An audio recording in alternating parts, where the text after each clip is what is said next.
देखिए, अनिल मिश्रा को तो बहुत पहले जेल चला जाना चाहिए था। मनुस्मृति का विरोध क्यों नहीं करेंगे भाई? जो हमें बराबरी का हक नहीं देती, जो महिलाओं को पढ़ने का हक नहीं देती, जो शूद्रों को अपनी ज़िंदगी जीने का हक नहीं देती, क्यों नहीं उसका विरोध करेंगे? मनुस्मृति का विरोध करके ही तो आज हम यहाँ पे खड़े हुए हैं, नहीं तो हमें यहाँ खड़े होने का भी राइट नहीं था। वो ग्वालियर में जो हो रहा है उसको आप कैसे देख रहे हैं, क्योंकि दो समाज आमने सामने टकराव की स्थिति आ गई? ये सरकार जानबूझ के ऐसे मुद्दों को उछलवाती है जो मूलभूत समस्याएं, उससे ध्यान डाइवर्ट रहे। पता है मध्य प्रदेश में क्या हुआ है? अभी कई लोगों की जान गई है, कई लोग हॉस्पिटल में पड़े हैं, तो लोगों का ध्यान वहाँ न चला जाए। जो रैंकिंग में जिस शहर को ये नंबर 1 बता रहे थे, उस शहर की स्थिति पानी सप्लाई की ये है कि सैकड़ों लोग बीमार हो जा रहे हैं और कई लोग उसमें अपनी जान गंवा बैठे हैं। तो उससे ध्यान भटकाने के लिए ये मटेरियल तैयार रखते हैं। तो जैसे पत्ते उखाड़े जाते हैं ना, ऐसे ही वो सामने ये पटक देते हैं लाके जो है। तो ये बिल्कुल इन पर रेडीमेड मसाला रहता है। तो कह रहे हैं घंटा समस्या है। हाँ, तो ऐसे ही यही तो समस्या है, ये मंत्री तो समस्या है। और एक और चीज़ जान लो, जो जिस पत्रकार को ये जवाब दिया गया है ना, जो है ये एक पत्रकार को नहीं दिया गया, ये पूरे मीडिया को आईना दिखाया है इन्होंने कि देखिए अब आपकी हमने क्या हैसियत बना दी है। और इस हैसियत को बनवाने में इस मीडिया का बहुत बड़ा योगदान है। मीडिया तो जा रही है मंत्री जी के पास, कह रही है आप सो भी नहीं पा रहे हैं, खा भी नहीं पा रहे हैं, बड़ी पीड़ा आपको। हाँ, तो यही तो समझिए, इतनी चरण वंदना करी उनकी, इतनी चरण वंदना करी उनकी कि अब आप मान लो वही चरण वंदना उल्टी पड़ रही है कि उन्होंने अब वो मीडिया को उसकी हैसियत बताने लगे हैं, उसकी औकात बताने लगे हैं और ऐसी भाषा बोलने लगे हैं असंसदीय, जो व्यवहार में मतलब कहीं मान्य ही नहीं है। पर ग्वालियर का अनिल मिश्रा जेल भिजवा दिया आपने? देखिए, अनिल मिश्रा को तो बहुत पहले जेल चला जाना चाहिए था। ये तो जानबूझ के, मैं पहले कह रहा हूँ ना, जानबूझ के ये सरकार एक दो मामले को ऐसे रखती है कि जब कहीं ध्यान भटकाना होता है तो आप चूंकि मीडिया को डिबेट पे उस पर लग जाए, जो लोगों जिनकी जानें गई हैं उस पर डिबेट में चल जाए। संविधान निर्माता बाबा साहब नहीं है? जिस संविधान ने हमें सब कुछ दिया है, जो जीता जागता हमारे सामने प्रमाण है, उसको हम नहीं माने उनके कहने से? अरे ये तो नहीं। मनुस्मृति का विरोध करते हैं? मनुस्मृति का विरोध क्यों नहीं करेंगे भाई? जो हमें बराबरी का हक नहीं देती, जो महिलाओं को पढ़ने का हक नहीं देती, जो शूद्रों को अपनी ज़िंदगी जीने का हक नहीं देती, क्यों नहीं उसका विरोध करेंगे? मनुस्मृति का विरोध करके ही तो आज हम यहाँ पे खड़े हुए हैं, नहीं तो हमें यहाँ खड़े होने का भी राइट नहीं था। वो कहते हैं हमारी आस्था है अनिल मिश्रा इसमें। बिल्कुल आस्था होगी साहब, क्यों नहीं आस्था होगी? उसी की दम पे तो उन्होंने हजारों साल, मनुस्मृति लगभग 2600-2700 साल पहले लिखी गई है, बता रहे हैं। तो जो ये हम पे शासन करते रहे हैं, ये उसी को तो हमारे दिमाग में इन्होंने इंजेक्ट कर दिया था। तो उसी की तो एंटीडोज बाबा साहब उसी की एंटीडोज बना गए। अब वो काम कर रही है डोज। तो सारी की सारी तकलीफें बाबा साहब से इसलिए हो रही है कि जो हजारों साल से जिस वर्ग को इन्होंने दबा रखा था, जिस पे ये शासन कर रहे थे केवल और केवल जाति के नाम पे, अब वो उसको ये व्यवस्था को तोड़ रहे हैं। संविधान मोहन यादव जो है वो अत्याचार कर रहे हैं सनातनियों पे मध्य प्रदेश में।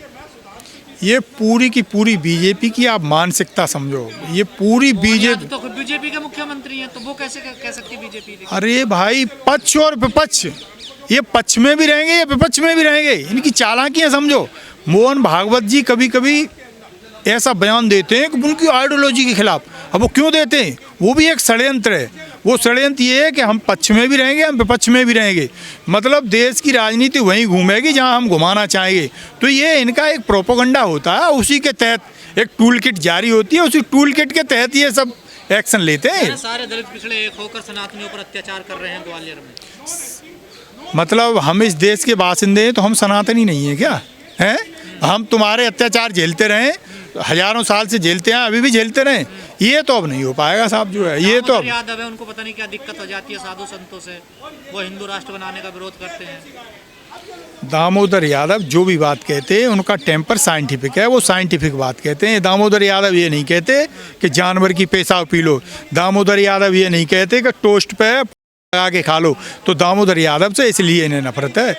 ऐसी कौन सी असंवैधानिक बात कह दी भाई दामोदर यादव ने? सनातनियों का विरोध करते हैं, वो जेल भिजवाने की बात करते हैं, उनके खिलाफ आंदोलन करते हैं। जब कोई आदमी हमें जो है अंधकार में धकेल रहा होगा, शिक्षा से वंचित रख रहा होगा, दवाई पढ़ाई कमाई से दूर की तरफ ले जा रहा होगा, तो एक नहीं, देश को जरूरत है ऐसे हजारों दामोदर निकलने चाहिए, तब इनको जो है बिठाया जा सकता है।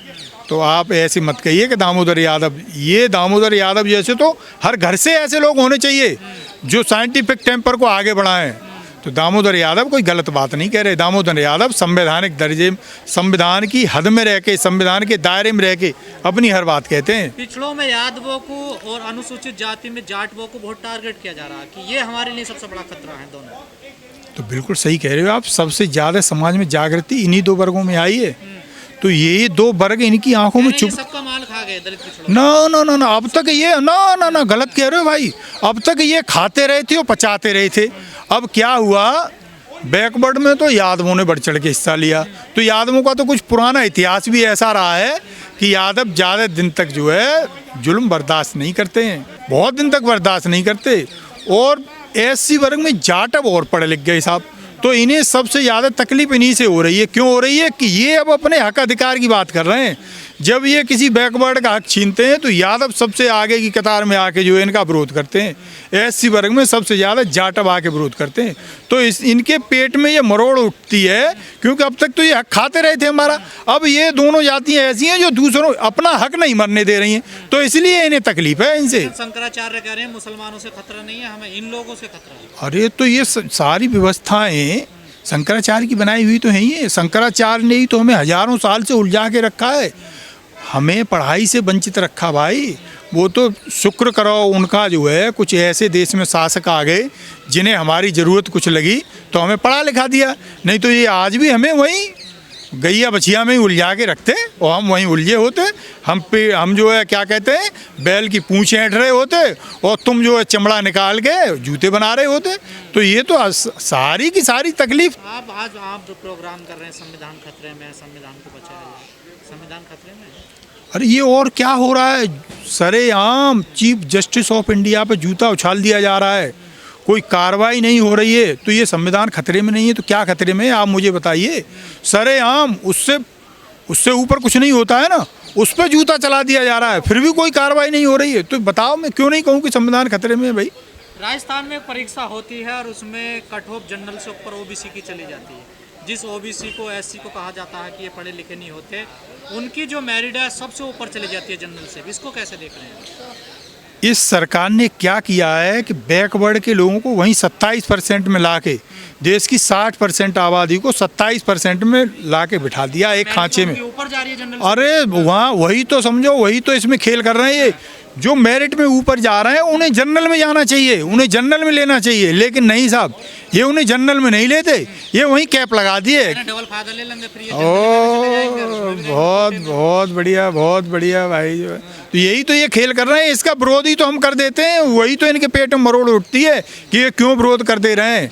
बाकी और लोग नहीं समझ पा रहे हैं इनकी चीज़ों को, इनके झांसे में आ जा रहे हैं। हम समझ जा रहे हैं इनकी चीज़ें, इसलिए हम इनके बुरे हैं। जो मेरिट का ओनर होते हैं उनको समझ में आने लगा ना, उन्हें समझ में नहीं आएगा। देखो हजारों साल से वो तो हकमारी करते रहे।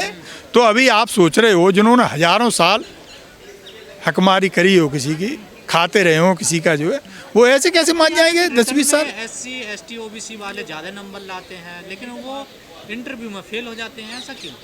ये चक्रव्यूह इन्होंने ऐसे ही तो बना रखे हैं, सदियों से ऐसे चक्रव्यूह बना रखे हैं। आप इतिहास उठा के देख लो, भीमा कोरेगांव में क्या हुआ था, केवल 500 थे। केवल 500 थे साहब, और वो कितने थे? 28,000।